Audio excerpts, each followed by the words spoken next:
y por tanta gente que sigue aún desaparecida, y yo hacía referencia a un vecino aquí de Nueva Alvesia que nunca se supo más de él y que estoy seguro que muchos de nuestros televidentes lo supieron conocer y también estarán en la misma, el mismo pensamiento, que fue la vida de Julio Escudero. Bueno, para charlar de este tema le damos la bienvenida al edil del Frente Amplio, José Manuel Arenas. ¿Cómo te va, José? ¿Cómo andás, Willy? Un gusto tenerte por acá. Bueno, mucho gusto para mí y muchas gracias como siempre por la invitación. Bueno, ¿esto es tradicional todos los 20 de mayo, la realización? Sí, exactamente, todos los 20 de mayo, fundamentalmente en Montevideo, esta ya es la edición número 21 que se realiza. Sí. Se realiza una marcha que inicialmente comenzó en Montevideo en reclamo de verdad y justicia por los desaparecidos y por los muertos durante la dictadura cívico-militar entre los años 1973 y 1985, Sí. Pero fundamentalmente no solo por verdad, memoria y justicia, sino por el nunca más, para que todo el mundo sepa, muchos lo vivieron, pero muchos no lo vivieron como yo, que nací en democracia, pero para que todo el mundo sepa lo que aquí sucedió en algunos años y luchar porque nunca más vuelva a suceder. Claro.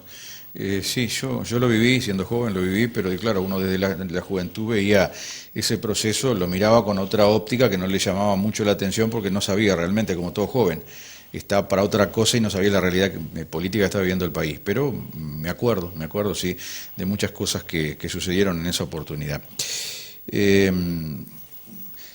Para aquellos que lo llegaron a conocer, Julio era un vecino oriundo aquí de Nueva Alvesia, ¿no? Sí, exactamente. Nosotros aquí en Nueva Alvesia tenemos la triste circunstancia de que hay un desaparecido que es oriundo de acá, que es Julio Escudero, Julio Escudero Matos, que tenía 33 años en el momento de su desaparición, que fue en 1976, porque Julio había nacido en 1943. Era funcionario del Banco Hipotecario del Uruguay. Durante toda su vida trabajó allí, hasta el momento de su desaparición. Además era militante de la Asociación de Empleados Bancarios del Uruguay, de AEBU, y era militante del Partido Comunista del Uruguay, y como muchos de los ciudadanos que pensaban distinto al régimen de ese momento, fueron víctimas de la tortura y de la desaparición.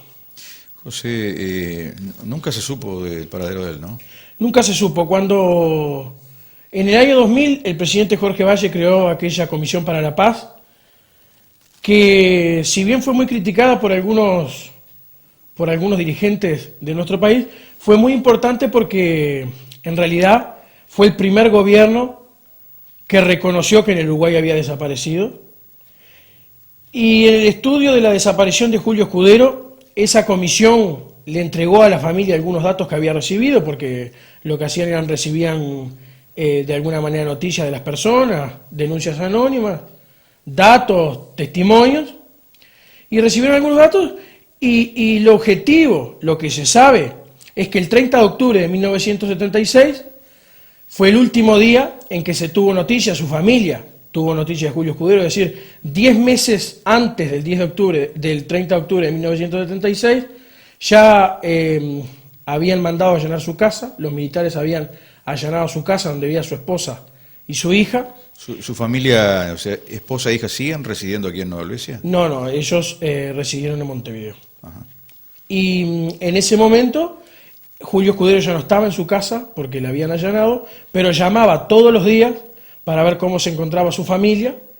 Y el último día, el 30 de octubre de 1976, él llamó, como todos los días, y prometió volver a comunicarse, y esa llamada nunca llegó. Fue la última llamada. Algunos testigos lo vieron esa misma noche en algún ómnibus, pero después ya no se tuvo datos de él, y hay algunos testimonios de personas que también padecieron torturas y detenciones, que lo vieron en algunos cuarteles, en algunos batallones, pero no se sabe exactamente qué fue lo que sucedió con él, sí que verdaderamente su vida terminó en un verdadero calvario de tortura y detención forzosa.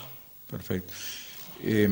José, casos como el de Julio Escudero, ¿cuántos quedaron sin resolver aquí en el departamento de Colonia? Bueno, el departamento de Colonia no son muchos desaparecidos. Sabemos que oficialmente hay 4 o 5 desaparecidos, y a nivel nacional, porque se han dado muchos datos encontrados y desencontrados, y han habido personas que reconocen mucho menos de los que hay, el Instituto de Derechos Humanos, que trabaja en dependencia de la Presidencia de la República, Sí. emitió un comunicado el año pasado que oficialmente, por desaparición forzada, hay 192 personas de las que aún no se tiene ninguna noticia de su desaparición. Claro.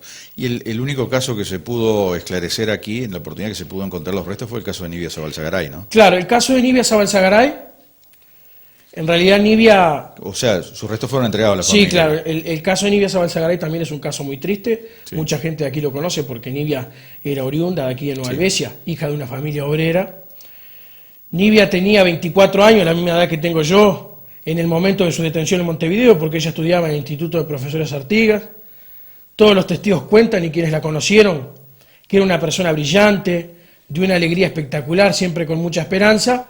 Y ese momento de su detención, que fue el 30 de junio de 1974, en la noche, ella, por supuesto que murió producto de la tortura, Sí, sí. le entregan el cuerpo a su familia, con prohibición de abrir el féretro, y en el parte decía que había sido un suicidio. Naturalmente que su familia, conociéndola, pero además conociendo su historia, su esperanza, ella tenía un novio y pensaba casarse en muy poco tiempo, desconfió naturalmente de esa parte que los militares le habían entregado, y en la noche, en su velorio aquí en Nueva Helvecia, Marcos Carámbula, Sí. quien fue intendente de Canelones y ahora es senador de la República, que le faltaban 6 meses para recibirse de médico, abrieron el féretro, hicieron la autopsia y ahí descubrieron que Nibia había sido muerta producto de la tortura y de los golpes recibidos en la noche. Y en el año 2010, porque recordemos que en el 2005, después de que Tabaré Vázquez inició la presidencia, empezaron las investigaciones y a excluir casos de la ley de caducidad, entre ellos el de Nibia Zabalzagaray, y en el año 2010 se condenó al general Miguel Dalmao por la muerte de Nibia Zabalzagaray. Claro, claro, claro. La verdad que sí, fue una etapa triste que vivió no solo el departamento de Colonia, el Uruguay en sí, y bien como decía José Manuel, todos queremos que esto nunca más, porque estoy seguro que tanto la gente que ha acompañado el Partido Colorado, el Partido Nacional, hoy el Frente Amplio, el Partido Independiente, yo digo, si bien cada uno tiene sus diferencias partidarias y diferencias políticas, diferencias de colores, de pensamientos, y yo digo, por pensar diferente, era impensable que estas cosas sucedieran.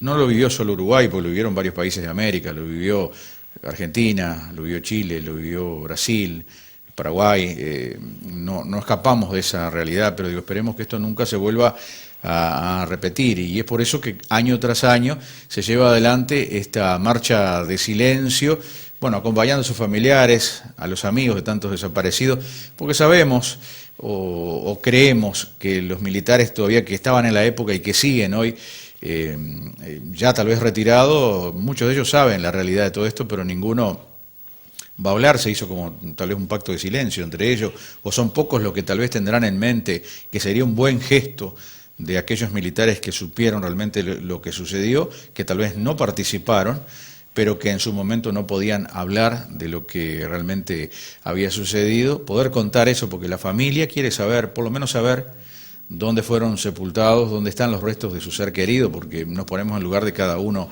de nosotros, que si no pasara lo mismo, seguiríamos de la misma manera, buscando y buscando y buscando la información y buscando la verdad a todo esto. Así que esperemos que algún día alguien tenga el buen gesto de poder informar a familiares de tantos desaparecidos en el país donde realmente fueron sepultados, ¿no? Aunque van a continuar las excavaciones, por supuesto. Exactamente, como tú dices, Willy, uno ve muchos casos, pero ve el caso, por ejemplo, de Macarena Gelman y de otros tantos, pero Macarena Gelman, hijo de su madre, todavía aún está desaparecida y su padre fue muerto por la dictadura militar, y Macarena Gelman es un dedo que acusa a cada uno de los militares que mantienen un silencio casi parecido a la omertá. El contraalmirante Oscar Lebel, que también era oriundo de aquí de Nueva Helvecia, un militar patriota, artiguista, muy conocido porque el día del golpe de Estado puso un cartel en el balcón de su casa que decía: soy el capitán de navío Oscar Lebel abajo la dictadura. decía que cuál era la valentía de esos militares que no se animan a decir dónde están los desaparecidos, porque además el no decir dónde están los desaparecidos contradice todos los códigos de honor de los militares que prohíben mentir, prohíben ser cobardes y los violan de forma permanente. Y eso es lo que a uno le preocupa mucho.